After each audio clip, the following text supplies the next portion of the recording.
بھری پنچایت میں اس چھوٹی سی لڑکی کی زندگی کا فیصلہ ہو رہا تھا جو اس وقت روئے جا رہی تھی۔ سرپنچ کا کہنا تھا کہ تمہارے قبیلے کے بڑے سردار کا قتل اس کے باپ کے ہاتھوں ہوا ہے، اس لیے اسے ونی میں جو چاہے وہ اپنے ساتھ لے جائے۔ شاہ زین بھی اسی پنچایت میں بیٹھا ہوا تھا جس کے باپ کا قتل ہوا تھا۔ سب کا کہنا تھا کہ اس کا قتل فضل دین نے کیا ہے، اس لیے اس کی بیٹی ہانیہ اس کا خمیازہ بھگتے گی۔ شاہ زین کا بڑا بھائی جو کہ 35-36 سال کے لگ بھگ تھا، کھڑا ہو گیا، کہنے لگا سرپنچ چاچا، اس کا نکاح مجھ سے کر دو، اپنے باپ کے قتل کا بدلہ میں اس سے لوں گا، یہ ونی بن کے ہماری حویلی میں ساری زندگی کنیز بن کے گزارے گی۔ اس وقت احمد میر کی آنکھوں میں خون اترا ہوا تھا۔ وہ اپنے باپ کا بدلہ اس معصوم کم عمر لڑکی سے لینا چاہتا تھا جو اسے دیکھ کے سہم سی گئی تھی۔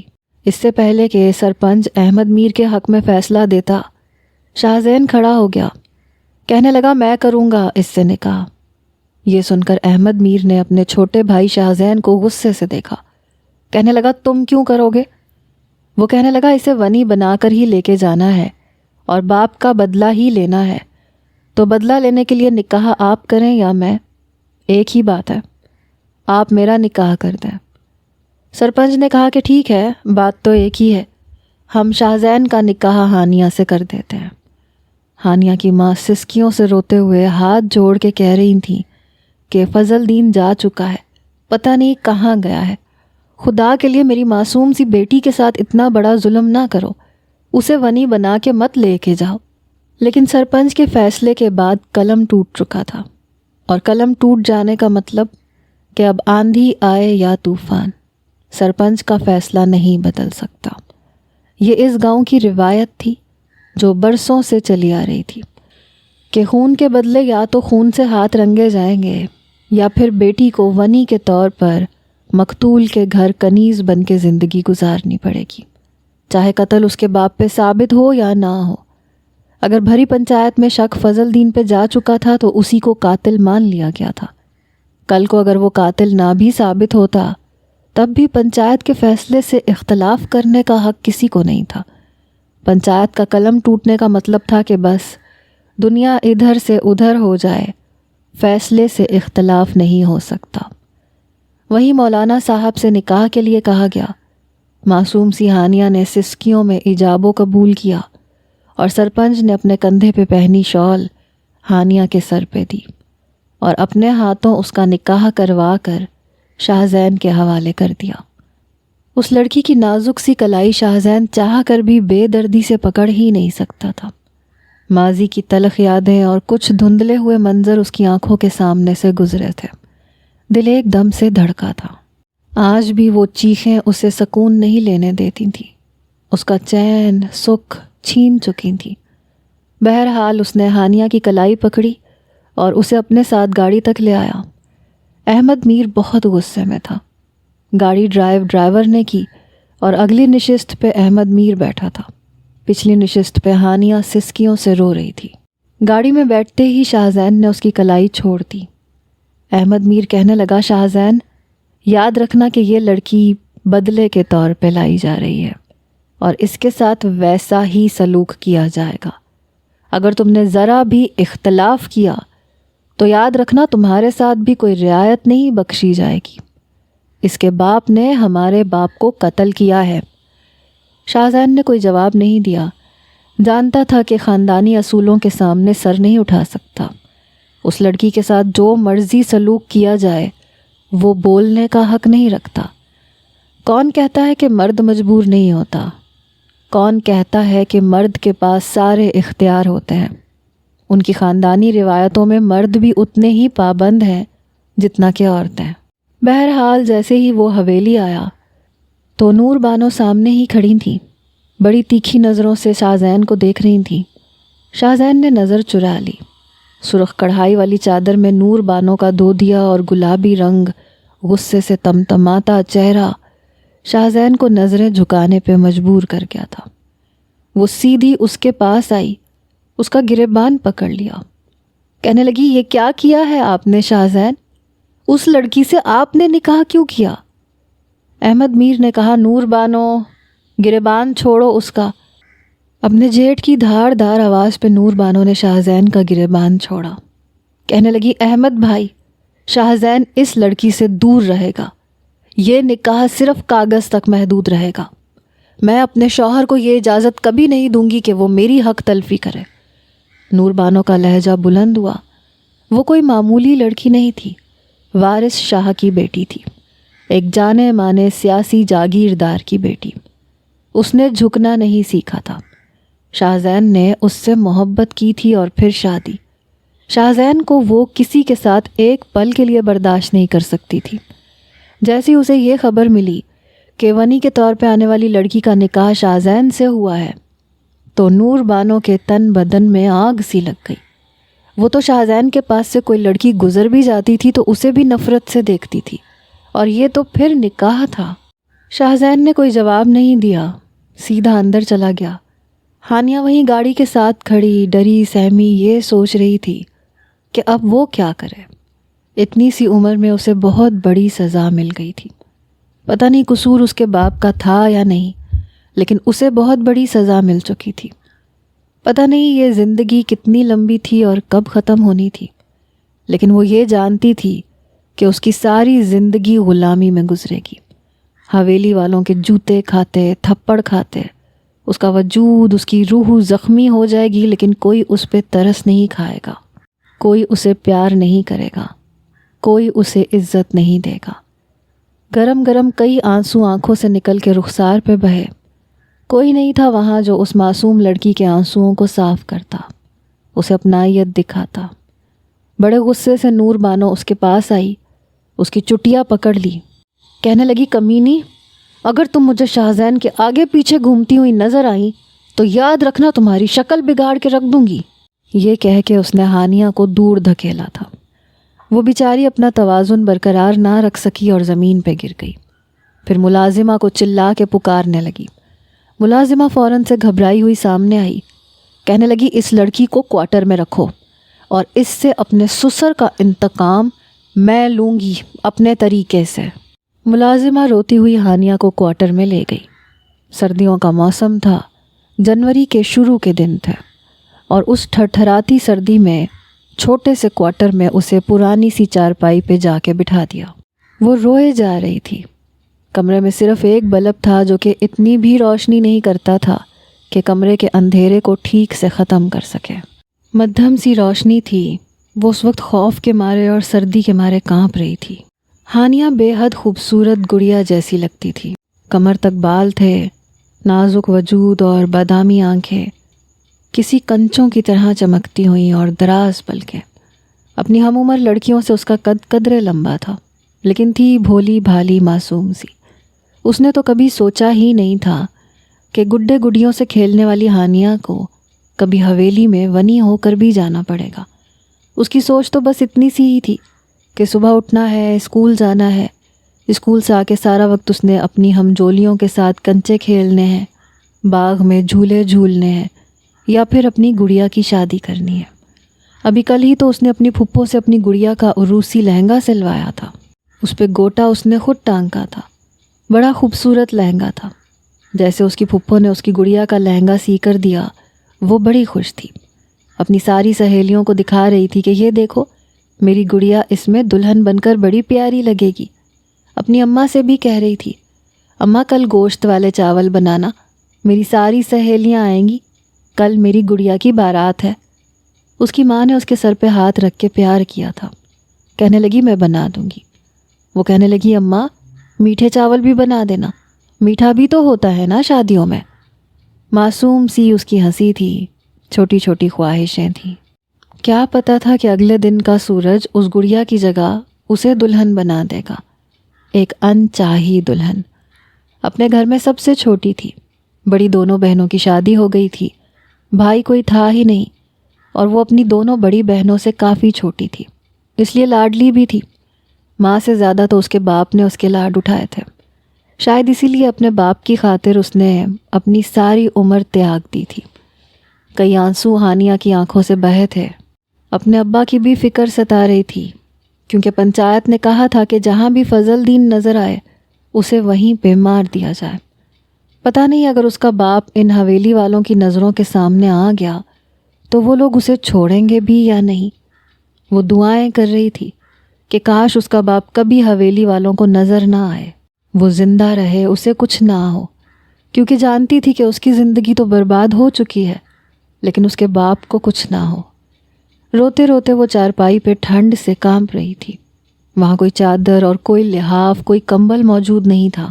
ملازمہ تو اسے کوارٹر میں دھکیل کے جا چکی تھی۔ پیچھے سے پلٹ کے کسی نے یہ نہیں پوچھا کہ اس نے کچھ کھایا بھی ہے کہ نہیں۔ آج اس کی ماں اس کی گڑیا کی شادی کی خوشی میں گوشت والے چاول بنا رہی تھی، میٹھے چاول بنا رہی تھی، لیکن اس کے نصیب میں تو کھانا بھی نہیں تھا۔ جب اسے یہ پتہ چلا کہ فضل دین کے ہاتھوں جاگیردار مارا گیا، اس بات نے تو ہانیہ کے ساتھ ساتھ اس کی والدہ کے بھی ہوش اڑا کے رکھ دیے تھے۔ سب کچھ جو تھا وہیں رہ گیا۔ ماں بیٹی بھاگتی ہوئی گئیں۔ تب تک پتہ چلا کہ فضل دین نہ جانے کہاں غائب ہو گیا اور جاگیردار کے بیٹے فضل دین کو ڈھونڈ رہے ہیں۔ پنچایت بھی چند گھنٹوں میں ہی بیٹھ گئی اور ہانیہ کی زندگی کا فیصلہ بھی ہو چکا تھا۔ وہ اس کوٹھڑی نما کوارٹر میں اکیلی بیٹھی سسکیوں سے رو رہی تھی۔ وہ آج تک کبھی اکیلی نہیں سوئی تھی، ہمیشہ اپنی اماں کے ساتھ سوتی تھی انہی کی چارپائی پہ۔ اس کے ابا کی چارپائی الگ بچھتی تھی۔ چھوٹی تھی اس لیے اپنی ماں سے اسے زیادہ محبت تھی، اور اس کی ماں بھی اس کے لاڈ اٹھاتی تھی، اس لیے اپنی ماں کا ہاتھ پکڑ کے، ان کے ہاتھ پہ اپنا سر رکھ کے ان کی آغوش میں سوتی تھی۔ اور آج اس چھوٹے سے کوارٹر میں خوف کے مارے اور ٹھنڈ کے مارے اسے نیند نہیں آ رہی تھی۔ ذرا سی آہٹ پہ اس کا دل زور زور سے دھڑکنے لگتا۔ اسے شروع سے ہی اندھیرے سے خوف آتا تھا، اور کوارٹر کی مدھم سی روشنی اس کمرے کے اندھیر خانے کو ختم کرنے کے لیے ناکافی تھی۔ آنسو بہاتے بہاتے نہ جانے کب اسے نیند آئی، لیکن صبح سویرے ہی اس کے کوارٹر کا دروازہ دھڑ سے کھلا۔ ملازمہ بڑے غصے سے اندر داخل ہوئی، کہنے لگی چلو، تمہیں چھوٹی بیگم صاحبہ بلا رہی ہیں۔ وہ فوراً چارپائی سے اٹھ کے کھڑی ہو گئی۔ پوری رات اس کی سردی سے کانپتے ہوئے گزری تھی، اس لیے اسے بخار سا ہو گیا تھا، لیکن یہاں کون تھا جو رحم کرتا اس پہ۔ اس نے جلدی سے اپنے سر پہ اچھے سے چادر اوڑھی، وہی شال جو اسے سرپنچ نے نکاح کے وقت پہنائی تھی، اسی کو اپنے گرد لپیٹ کے وہ باہر نکلی۔ ملازمہ اسے اپنی ہمراہی میں حویلی کے اندر لے گئی، جہاں نور بانو ٹانگ پہ ٹانگ رکھے کسی سردارنی کی طرح بیٹھی تھی۔ چہرے پہ بے تحاشا گھمنڈ اور غرور تھا۔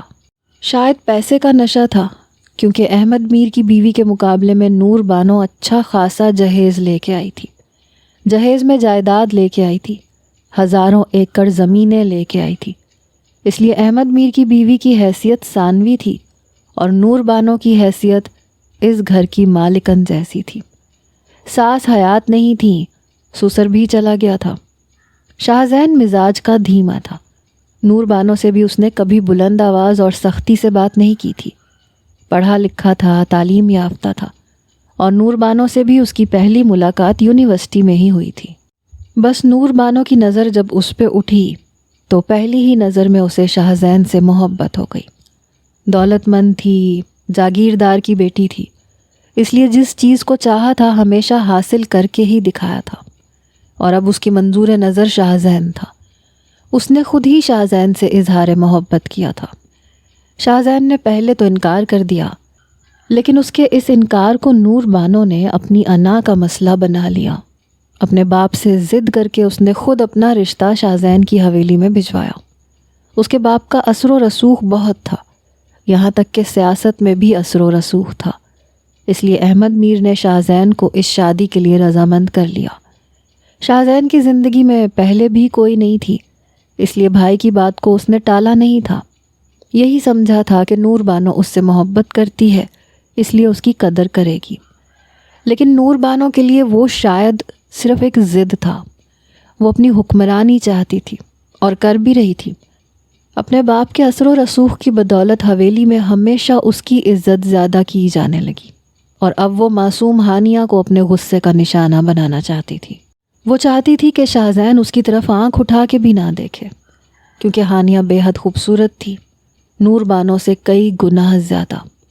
وہ جانتی تھی کہ خوبصورتی ہمیشہ مرد کو مائل کرتی ہے۔ اسے یہی ڈر تھا کہ کہیں شاہزین اسے چھوڑ کے ہانیہ کی طرف نہ متوجہ ہو جائے۔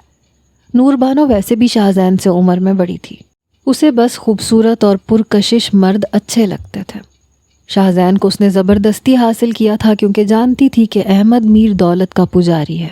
دولت کے حصول کی خاطر وہ اپنے چھوٹے بھائی کو نور بانو سے شادی کرنے پہ مجبور کر دے گا، اور یہی ہوا تھا۔ شاہزین کا دل تو اس کے ماضی میں ہی کب کا ٹوٹ چکا تھا۔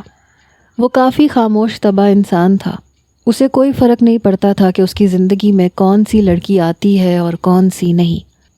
اس لیے نور بانو کے معاملے میں پہلے تو اس نے انکار کر دیا کیونکہ وہ اس سے 2-3 سال بڑی تھی، لیکن احمد میر نے کہا کہ میں زبان دے چکا ہوں اور تم جانتے ہو کہ ہم زبان سے نہیں پھرتے۔ پھر اس کے بیمار والد کو بھی احمد میر نے ہی رضامند کیا کہ وہ شاہزین کو مجبور کرے کہ وہ نور بانو سے ہی شادی کرے۔ اپنے والد کی بات پہ شاہزین نظر جھکا گیا تھا، لیکن پتہ نہیں ہانیہ کے معاملے میں اس نے کیسے جرأت دکھا دی۔ وہ جانتا تھا کہ اگر احمد میر نے ونی کی صورت میں ہانیہ سے نکاح کیا تو وہ اس کے ساتھ بہت ظلم اور زیادتی کرے گا۔ کم از کم شاہزین کی وجہ سے وہ احمد میر کے ظلم و ستم سے بچ سکتی تھی، البتہ حویلی میں کیے جانے والے برتاؤ پہ اس کی کوئی مدد وہ نہیں کر سکتا تھا۔ جب ہانیہ نور بانو کے سامنے آئی تو وہ کہنے لگی کہ جاؤ باورچی خانے میں جاؤ اور کھانا بناؤ۔ ہانیہ چپ چاپ باورچی خانے میں چلی گئی۔ اپنے گھر میں تو اس نے کبھی آٹا تک نہیں گوندا تھا، لیکن یہاں ملازمہ سے پوچھ کے اس نے بڑی مشکل سے کھانا بنایا۔ لیکن جس طرح کا کھانا اس کم عمری میں اس نے بنایا، وہ کھانا حویلی والوں کے شایان شان نہیں تھا۔ کھانا شاہزین نے پہلے کھایا تھا، حالانکہ اتنے مزے کا نہیں تھا، لیکن جب اسے پتہ چلا کہ کھانا معصوم سی ہانیہ سے پکوایا گیا ہے تو اس نے چپ چاپ کھانا شروع کر دیا۔ لیکن احمد میر اور نور بانو نے ایک نوالہ لیتے ہی ملازمہ پہ چلانا شروع کر دیا کہ یہ کیا بنایا ہے، کیا کھانا بنانا بھول گئی ہو؟ ملازمہ کہنے لگی چھوٹی بیوی وہ کھانا اس لڑکی نے بنایا ہے۔ لڑکی؟ بلاؤ اسے۔ احمد میر کی بیوی بھی وہیں بیٹھی تھی، اسے اپنی دیورانی کا یوں روب جمانا پسند نہیں تھا، لیکن چپ اس لیے تھی کیونکہ وہ نور بانو سے کم حیثیت کی تھی۔ مہر النساء کہنے لگی اتنی سی لڑکی سے کھانا بنواؤ گی تو ایسا ہی بنائے گی، پہلی بار اس نے کھانا بنایا ہے تو ایسا ہی بنے گا، اتنا بھی برا نہیں ہے کہ کھایا نہ جا سکے۔ کھانا تو خیر مہر النساء کو بھی اتنا پسند نہیں آیا تھا، لیکن وہ نور بانو سے اختلاف ضرور کرتی تھی۔ وہ کہنے لگی رہنے دو بھابھی، آپ کو تو عادت ہے ملازمین کو سر پہ چڑھانے کی، لیکن میں ساری زندگی اپنے باپ کی حویلی پہ راج کرتی آئی ہوں، اس لیے ان کمین لوگوں کو اوقات میں رکھنا اچھے طریقے سے جانتی ہوں۔ ہانیہ ڈری سہمی سی آئی، نور بانو نے اس کا کان پکڑ کے بری طرح سے مروڑ کے رکھ دیا۔ کہنے لگی کمزاد، کلموئی، ہمارے پیسے کیا حرام کے ہیں جنہیں یوں تو برباد کر رہی ہے؟ کھانا اچھا کیوں نہیں بنایا؟ تو جانتی ہے اگر ہماری ملازمہ کھانا اچھا نہ بنائے تو اس کی سزا کیا ہوتی ہے؟ وہ رونے لگی، کہنے لگی چھوٹی بیوی مجھے کھانا بنانا نہیں آتا، مجھے نہیں پتا، میں نے باورچن سے پوچھ کے بنایا تھا۔ وہ کہنے لگی جھوٹ بولتی ہے، روزانہ باورچن کھانا بناتی ہے اور اچھا بناتی ہے۔ یہ سن کے ہانیہ کہنے لگی چھوٹی بیوی میں کل سے کوشش کروں گی کہ اس سے بھی اچھا بناؤں، لیکن خدا کے لیے مجھے کوئی سزا مت دیجیے گا۔ پتہ نہیں شاہزین کا نوالہ حلق سے نیچے کیوں نہیں اتر رہا تھا۔ اس معصوم لڑکی کے بہتے آنسو دیکھ کے شاہزین نے نوالہ پلیٹ میں رکھا اور اٹھ کے کھڑا ہو گیا۔ نور بانو کہنے لگی دیکھا تم نے، شاہزین کو بھی کھانا اچھا نہیں لگا، اب یہاں پر کوئی بھی کھانا نہیں کھائے گا، بھوکا رہے گا، وہ بھی تمہاری وجہ سے بھوکا رہے گا، اس لیے آج تمہیں بھی کھانا نہیں ملے گا۔ شاہزین کہنے لگا نہیں کھانا اتنا برا نہیں ہے، لیکن میں اس طرح کا رویہ دیکھنے کا عادی نہیں ہوں، خدا کے لیے اس کی عمر دیکھو، اس پہ رحم کرو۔ یہ سن کے احمد میر کو غصہ آیا، کہنے لگا تمہاری انہی حرکتوں کی وجہ سے میں چاہتا تھا کہ تم اس لڑکی سے نکاح نہ کرو، بلکہ میں کروں، تاکہ اسے اس کے باپ کی ہوئی غلطی کی سزا پوری دے سکوں، لیکن پنچایت میں تم نے زبان چلا دی کہ تم کچھ نہیں کہو گے، صرف نکاح کرو گے اور اس کے علاوہ اس لڑکی کے کسی معاملے میں بات نہیں کرو گے۔ وہ کہنے لگا میں اسی لیے چپ چاپ اٹھ کے جا رہا تھا، لیکن آپ لوگ یہ نہ سمجھے کہ کھانا چھوڑ کے جا رہا ہوں یا کھانا چھوڑنے کی وجہ بدمزہ کھانا ہے۔ یہ کہہ کے وہ اوپر کا زینہ چڑھ گیا۔ صرف صبح کا ناشتہ ہانیہ کو دیا گیا تھا۔ دوپہر کا کھانا نور بانو کے کہنے پر اسے کھلایا ہی نہیں گیا، اور اب رات کا کھانا بھی اسے نصیب نہیں ہو رہا تھا۔ شدت بھوک کی وجہ سے ویسے ہی اس کے پیٹ میں درد ہو رہا تھا، لیکن وہاں حویلی کا اصول تھا کہ پہلے مالکان کھانا کھاتے تھے اور پھر ملازمین، اور اسے غنی ہونے کی صورت میں ملازمین کے بھی بعد کھانا کھانا نصیب ہوتا تھا، جو کہ نور بانو کے حکم پہ منع کر دیا گیا تھا۔ ہانیہ کو ایک اندھیرے کمرے میں لے جا کے بند کر دیا گیا، اور نور بانو نے کہا کہ پوری رات وہ اس اندھیرے کمرے میں ہی رہے گی۔ ہانیہ کو ویسے بھی اندھیرے سے بہت خوف آتا تھا، اس لیے وہ بار بار ملازموں سے کہہ رہی تھی کہ خدا کے لیے مجھے کسی اندھیرے کمرے میں بند مت کرنا، مجھے بہت ڈر لگتا ہے۔ مگر وہاں اس کی پکار سننے والا کوئی نہیں تھا۔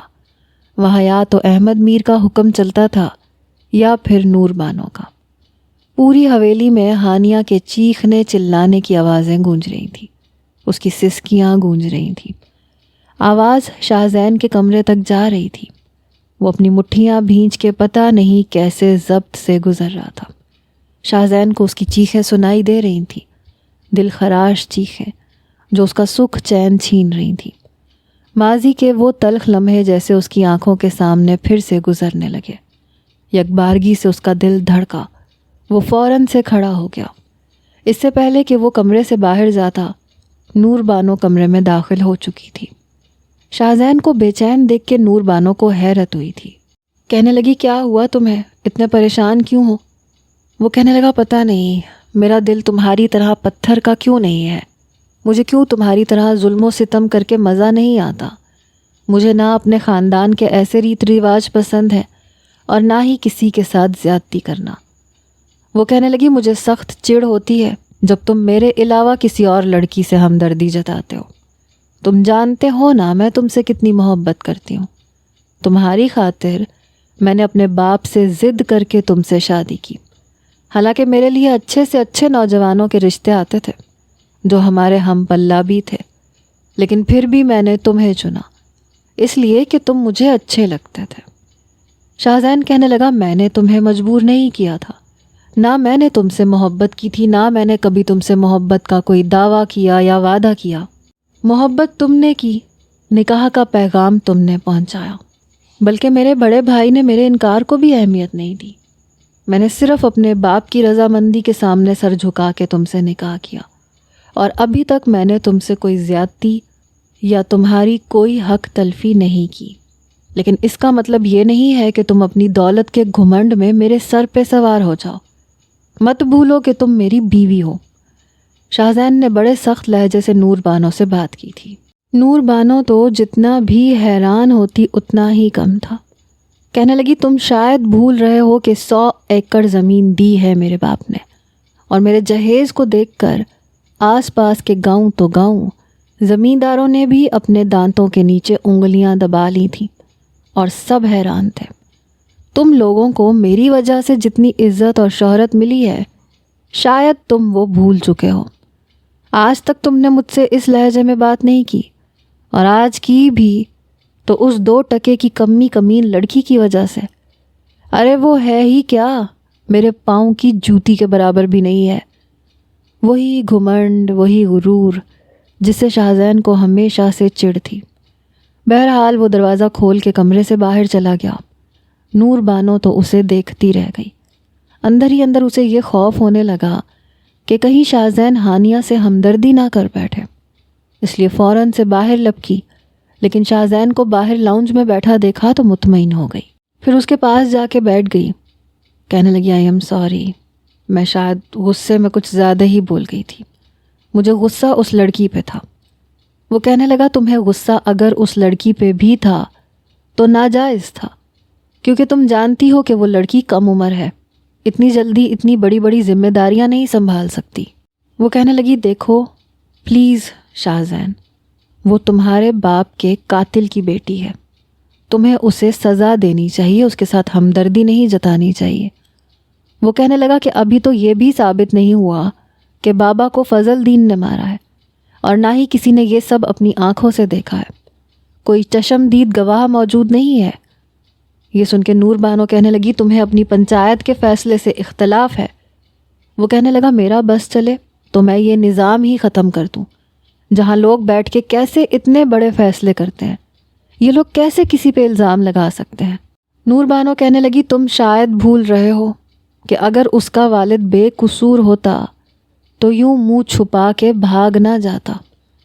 شاہ زین کہنے لگا گاؤں والے بھی اچھے طریقے سے جانتے ہیں کہ جب پنچایت بیٹھتی ہے تو ہمیشہ جاگیرداروں کے حق میں ہی بات کرتی ہے، مظلوم غریب کی کوئی نہیں سنتا، اس لیے انہیں بھاگنا پڑتا ہے۔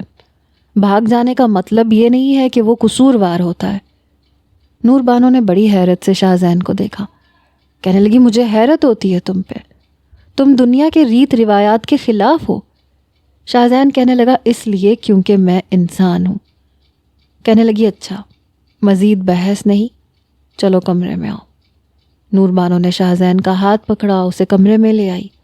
کچھ ہی دیر میں باتیں کرتے کرتے وہ سو چکی تھی، لیکن ابھی بھی شاہ زین کے کانوں میں وہی چیخیں گونج رہی تھیں۔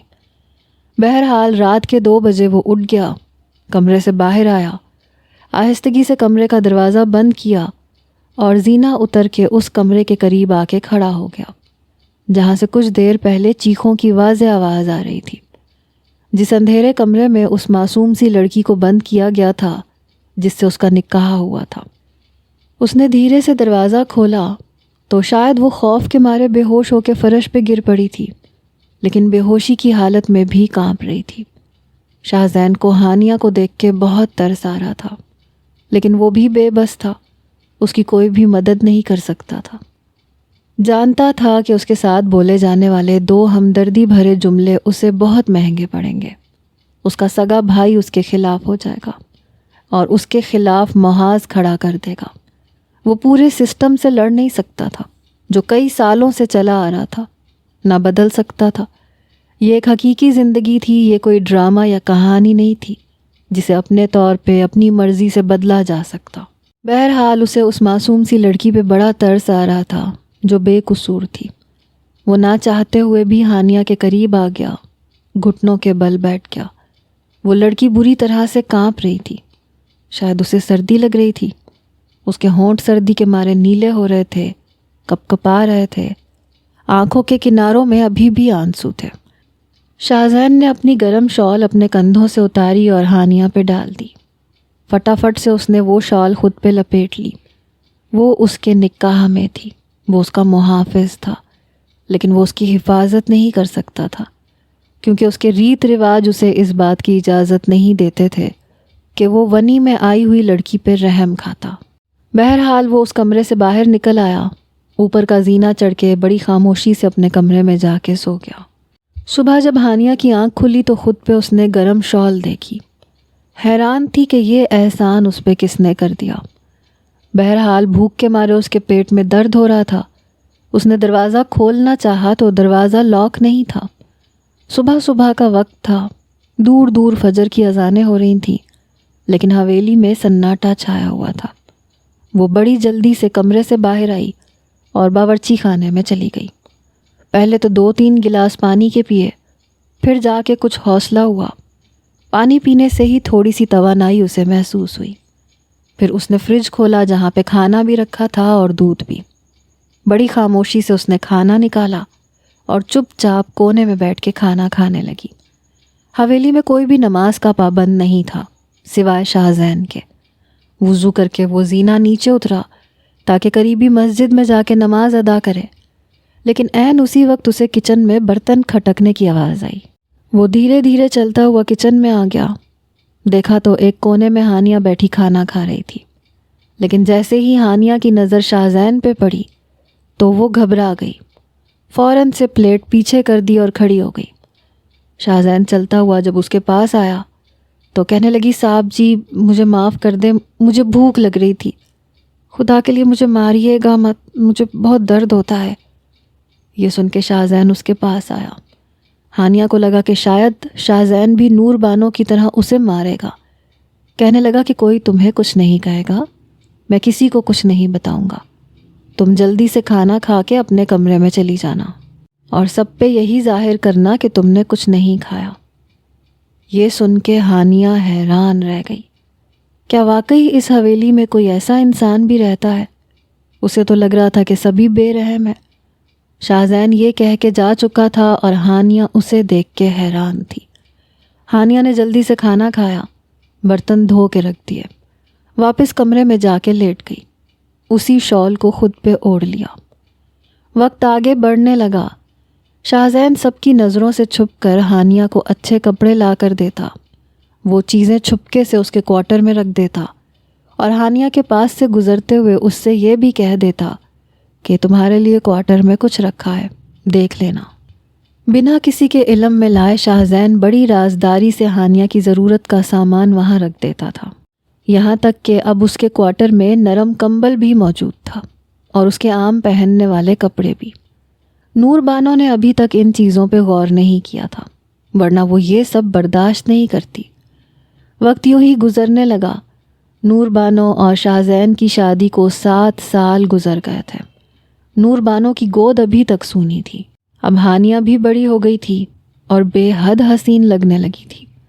پھر شاہزین کی چپکے سے کی جانے والی مہربانیوں سے ہانیہ کے دل میں شاہزین بس چکا تھا۔ حالانکہ دونوں کے مابین کبھی بات چیت نہیں ہوئی تھی، بس شاہزین اس کا خیال رکھتا تھا اور ہانیہ کے لیے یہ کافی تھا کہ شاہزین اپنے دل میں ہانیہ کے لیے نرم گوشہ رکھتا ہے۔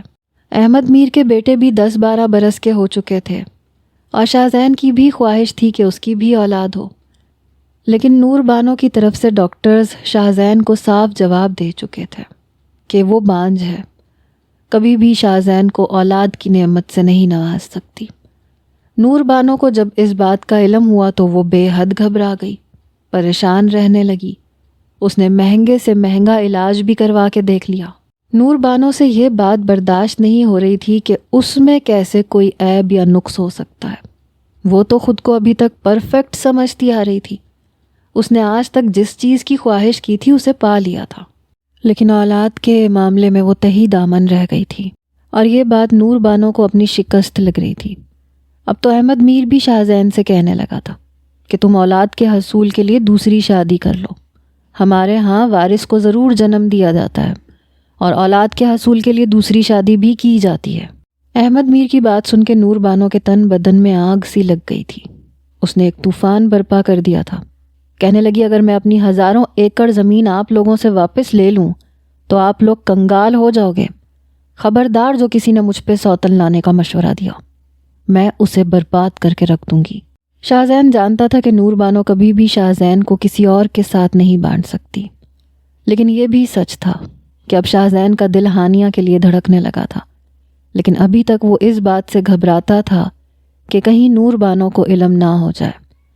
اگر اسے پتہ چل جاتا تو وہ قیامت کھڑی کر دیتی۔ کچھ ہی دنوں کے بعد رمضان کا مہینہ شروع ہو گیا تھا۔ عید کے قریب تمام ملازمین کو جوڑے تقسیم کیے گئے تھے، لیکن ہانیہ کے لیے وہی سادہ لباس تھا۔ اس بار اس کا بہت دل تھا کہ وہ بھی عید پہ نیا جوڑا پہنے، ہاتھوں میں رنگ برنگی چوڑیاں پہنے، سجے سنورے، لیکن اس کے لیے ایسی چیزیں لانے کے لیے نور بانو نے منع کیا تھا۔ حالانکہ تمام خواتین ملازمان کے لیے نئے جوڑے، چوڑیاں اور دیگر سامان دیا گیا تھا، لیکن اسے سادہ جوڑا ہی دیا گیا تھا اور وہ سادہ لباس میں بھی خوب پیاری لگتی تھی۔ لیکن اپنے عید کا جوڑا دیکھ کر اس کا دل بجھ گیا تھا اور اس کے چہرے کو دیکھ کے شاہزین سمجھ گیا تھا کہ وہ خوش نہیں ہے بلکہ اداس ہے۔ موقع پا کے وہ اس کے کوارٹر میں آیا۔ اس وقت وہ اکیلی تھی، ملازمین بھی سب اپنے کام پہ لگے ہوئے تھے۔ جب کوارٹر کے دروازے پہ دستک ہوئی، جیسے ہی ہانیہ نے دروازہ کھولا، اپنے سامنے شاہزین کو دیکھ کے وہ بری طرح سے گھبرائی۔ وہ اس کے کوارٹر کے اندر آ گیا، ہاتھ میں پکڑا شاپنگ بیگ اسے پکڑا دیا۔ وہ کہنے لگی صاحب جی یہ کیا ہے؟ شاہزین کہنے لگا تمہارا عید کا جوڑا ہے، کانچ کی چوڑیاں بھی ہیں۔ یہ سن کے اس کے چہرے پہ مسکراہٹ چھائی، لیکن اگلے لمحے وہی مسکراہٹ غائب بھی ہو گئی۔ کہنے لگی میں یہ نہیں پہن سکتی، بیگم صاحبہ مجھے بہت ڈانٹیں گی، سوال پوچھیں گی کہ یہ کہاں سے آیا۔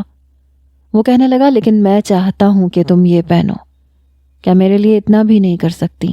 پہلی بار شاہزین نے ایسی خواہش ظاہر کی تھی اور ہانیہ مسکرانے لگی۔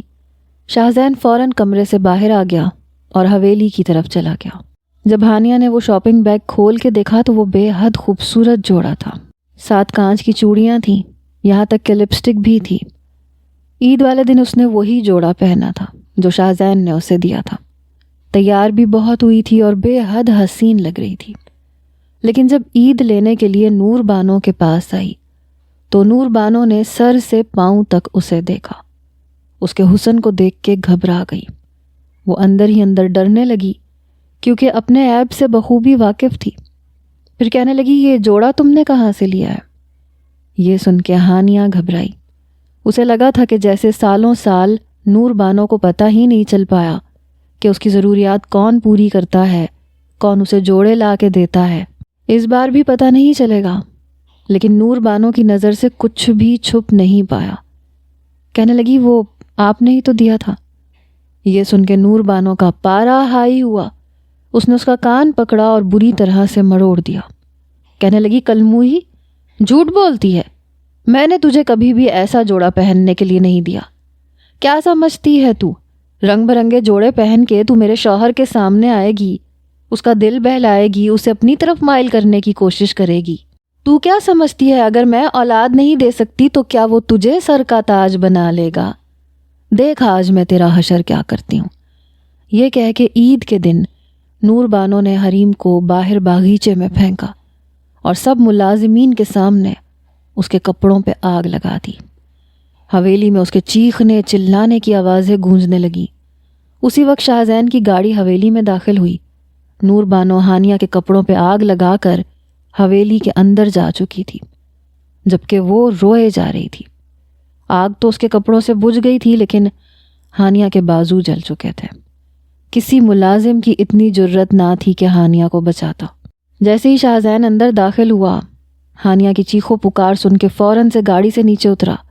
اس کے جلے ہوئے کپڑے دیکھ کر اور اسے روتے تڑپتے ہوئے دیکھ کر وہ بھاگتے ہوئے ہانیہ کے پاس پہنچا۔ بڑے غصے سے پوچھنے لگا کہ یہ سب کس نے کیا ہے؟ ملازمہ کہنے لگی، نور بی بی نے۔ یہ سننا تھا کہ شاہزین کا غصہ آسمانوں کو چھونے لگا۔ اس نے ہانیہ کو اپنی باہوں میں اٹھایا، گاڑی میں بٹھا کے ہاسپٹل لے گیا۔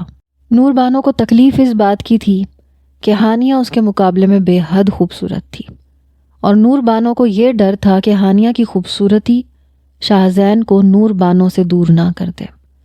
بروقت علاج سے ہانیہ کی تکلیف کافی حد تک کم ہو گئی تھی۔ شاہزین جب ہانیہ کو واپس حویلی لے کے آیا تو یہ خبر نور بانو تک بھی پہنچ چکی تھی۔ وہ غصے سے بپھری بیٹھی تھی۔ شاہزین کے ساتھ ہانیہ کو دیکھ کے غصے سے چلانے لگی۔ کہنے لگی، شاہزین تمہاری ہمت کیسے ہوئی اس 2 کوڑی کی لڑکی کے ساتھ ہمدردی جتانے کی؟ اس سے پہلے کہ نور بانو آگے بڑھتی، ہانیہ شاہزین کے پیچھے چھپ گئی۔ شاہزین نے ہاتھ کے اشارے سے نور بانو کو روکا۔ کہنے لگا، بہت ہو گیا، میں کب سے تمہیں برداشت کر رہا ہوں، لیکن اس بار تم نے سفاکی کی ساری حدیں پار کر دی ہیں۔ لیکن اب میں چپ نہیں رہوں گا۔ تمہیں اپنی جن زمینوں پہ اتنا گھمنڈ ہے وہ تم واپس لے سکتی ہو۔ تمہاری ہزاروں ایکڑ زمینیں بھی تمہاری طرح بنجر ہیں۔ مجھے نہ تمہاری ضرورت ہے نہ تمہاری زمینوں کی۔ نور بانو چلانے لگی۔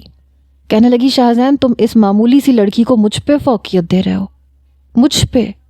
یہ ہے کیا؟ ابھی بھی نور بانو کے لہجے میں رعونیت تھی۔ شاہزین کہنے لگا، یہ تم سے زیادہ میری محبت اور چاہت کی حقدار ہے، اس لیے میں اسے بیوی کا حق دوں گا۔ اگر تم نے اختلاف کی کوشش کی نور بانو تو میں تمہیں طلاق دے دوں گا۔ یہ سن کے نور بانو کے ہوش اڑے۔ وہ سوچ بھی نہیں سکتی تھی کہ نور بانو کے سامنے شاہزین کبھی یوں بھی بات کر سکتا ہے۔ نور بانو کہنے لگی، شاہزین تم میرے ساتھ ایسا نہیں کر سکتے۔ شاہزین نے ہانیہ کا ہاتھ پکڑا اور اسے گیسٹ روم میں لے گیا اور دروازہ بند کر دیا۔ ہانیہ کا دل بڑی زور زور سے دھڑک رہا تھا۔ باہر نور بانو کے رونے کی آوازیں آ رہی تھیں، لیکن شاہزین نے پرواہ نہیں کی۔ اب تک ان 7 سالوں میں اس نے شوہر کے ہوتے ہوئے ایک غلام کی زندگی گزاری تھی۔ نور بانو نے کبھی بھی شاہزین کو شوہر کا رتبہ اور عزت نہیں دی تھی، کبھی اس کا احترام نہیں کیا تھا۔ ہانیہ کو شاہزین نے بیڈ پہ بٹھایا۔ وہ بے حد نروس تھی۔ جب سے حویلی آئی تھی ٹوٹی چارپائی پہ سوتی تھی یا ٹھنڈے فرش پہ، اور آج اس نرم گداز بیڈ پہ بیٹھ کے عجیب سا لگ رہا تھا۔ شاہ زین نے کہا تمہیں پریشان ہونے کی ضرورت نہیں ہے، میں کل ہی تمہیں اپنے ساتھ شہر لے جاؤں گا، تم میرے شہر والے گھر میں رہو گی۔ وہ اس حویلی کی طرح بہت بڑا تو نہیں ہے، لیکن تمہارے ساتھ وہاں کوئی ظلم اور زیادتی نہیں ہوگی۔ بہت نرم لہجے میں شاہ زین ہانیہ سے بات کر رہا تھا، پھر اسے کہنے لگا تم آرام کرو، سو جاؤ، میں بہت شرمندہ ہوں کہ تمہاری حفاظت نہیں کر سکا۔ وجہ یہ تھی کہ ہر چیز پہ احمد میر کا ہولڈ تھا، بابا کی ہر چیز پہ احمد میر حق جتاتا تھا، اور شادی کے بعد نور بانو اپنے ساتھ زمینیں ایکڑوں پہ لے کے آئی تھی۔ میں نے تبھی اپنا ایک چھوٹا سا کاروبار شہر میں شروع کر دیا تھا جو اب کافی ترقی کر چکا ہے، اس لیے مجھے نہ تو اب اپنے باپ کی جائیداد کی ضرورت ہے نہ نور بانو کی زمینوں کی، اس لیے تمہارے ساتھ ابھی تک ہونے والی زیادتیوں پر میں چپ رہا، کیونکہ اس وقت میرا ہاتھ خالی تھا۔ ہانیہ چپ تھی۔ شاہ زین کہنے لگا شکر ہے تمہارے ہاتھ پاؤں آگ سے زیادہ متاثر نہیں ہوئے، بہت جلد تم ٹھیک ہو جاؤ گی۔ ہانیہ کہنے لگی صاحب جی آپ بہت اچھے ہیں جی۔ یہ سن کے شاہ زین تھوڑا سا مسکرایا، پھر کہنے لگا صاحب جی نہیں ہوں میں تمہارا، نہ تم میری کنیز ہو نہ میں تمہارا مالک، بلکہ میں تمہارا شوہر ہوں، مجھے شاہ زین کہا کرو۔ یہ کہتے ہوئے شاہ زین نے ہانیہ کا ہاتھ بڑی نرمی سے پکڑا اور اسے آنکھوں کے سامنے مریم کا مسکراتا چہرہ نظر آنے لگا۔ مریم اس کی چھوٹی بہن تھی جسے احمد میر کے کیے گئے قتل پر ونی کر کے دوسرے گاؤں کا ذمہ دار اپنے ساتھ لے گیا تھا۔ وہ رو رہی تھی، چلا رہی تھی، لیکن کسی کو بھی اس پہ ترس نہیں آیا۔ سب کو احمد میر کی فکر تھی کہ کہیں اسے سزا نہ مل جائے۔ شاہ زین بھی اس وقت چھوٹا تھا، مریم سے پیار بھی بہت کرتا تھا۔ اس کی معصوم سی بہن کو ونی کر کے جاگیردار نے اپنی بیوی بنا لیا تھا۔ شاہ زین اس وقت اپنے باپ کی منت سماجت کرتا رہا کہ احمد کے قصور کی سزا مریم کو مت دے، لیکن کسی نے اس کی نہیں سنی۔ 2 سال اس جاگیردار کے ظلم و ستم سہنے کے بعد مریم مر چکی تھی، اور شاہ زین کے دل پہ ابھی تک یہ واقعہ نقش تھا۔ اس لیے جب ہانیہ کو پنچایت میں ویسے ہی روتے بھی لگتے دیکھا تو اسے مریم یاد آنے لگی۔ وہ جانتا تھا جب احمد کو ایک بھائی ہوتے ہوئے اپنی سگی بہن پہ رحم نہیں آیا اور اس نے اپنی بہن کو قربانی کا بکرا بنا دیا تو ہانیہ کے ساتھ بھی غیر انسانی سلوک ہی کرے گا۔ اس لیے اس نے خود ہانیہ سے نکاح کر لیا تھا۔ جہاں تک ممکن تھا اس نے ہانیہ کا خیال رکھا تھا۔ ابھی بھی وہ بیڈ پہ پرسکون نیند سو رہی تھی۔ شاہ زین ہانیہ کو دیکھ کر پرسکون ہو گیا تھا۔ اگلے روز ہانیہ کو اپنے ساتھ وہ شہر لے گیا۔ جب تک وہ مکمل ٹھیک نہیں ہو گئی اس نے ہانیہ سے اپنے حق کا مطالبہ نہیں کیا، لیکن اس کے بعد اسے پوری محبت سے اپنایا تھا، اور ہانیہ سے اس کے 2 بیٹے بھی پیدا ہوئے۔ نور بانو حویلی میں ہی رہتی تھی۔ شاہ زین اسے کہہ چکا تھا کہ وہ جب تک چاہے اس کے نکاح میں رہ سکتی ہے۔ اگر اسے لگے کہ یہ رشتہ اس کے لیے بوجھ بن گیا ہے تو شاہ زین اسے آزاد کر دے گا، لیکن زیادتی اس نے نور بانو کے ساتھ بھی نہیں کی تھی۔ نور بانو کو اپنے گھمنڈ کی جو سزا مل چکی تھی وہ اسی پہ 8 آنسو بہاتی تھی۔ جب بھی ہانیہ اپنے بچوں کے ساتھ گاؤں آتی تو نور بانو اس کے بچوں سے والہانہ پیار کرتی۔ ہانیہ سے اپنے گزشتہ رویے کی معافی بھی مانگ چکی تھی۔ ہانیہ نے بھی اپنے اعلیٰ ظرف ہونے کا ثبوت دیا تھا، اسے معاف کر دیا تھا، لیکن اپنی رہائش شہر میں ہی رکھی تھی۔ شاہ زین کا زیادہ تر وقت شہر میں ہی گزرتا تھا ہانیہ کے ساتھ، اور جتنی محبت اسے ہانیہ سے تھی چاہ کے بھی نور بانو سے نہیں ہو پائی۔ فضل دین واپس آ چکا تھا اور یہ بھی ثابت ہو چکا تھا کہ شاہ زین کے باپ کا قاتل فضل دین نہیں بلکہ کوئی جاگیردار تھا جس نے پیٹھ پیچھے شاہ زین کے والد پہ وار کیا تھا۔ اتفاق تھا کہ فضل دین ہی اس وقت شاہ زین کے باپ کے ساتھ موجود تھا جب گولی چلی تھی۔ موقع پہ ہی شاہ زین کا باپ مر گیا اور خوف کے مارے فضل دین بھاگ گیا تاکہ اس پہ الزام نہ آ جائے، لیکن وہی ہوا تھا جس کا ڈر تھا۔ بہرحال وقت کے ساتھ ساتھ سب کچھ ٹھیک ہو چکا تھا۔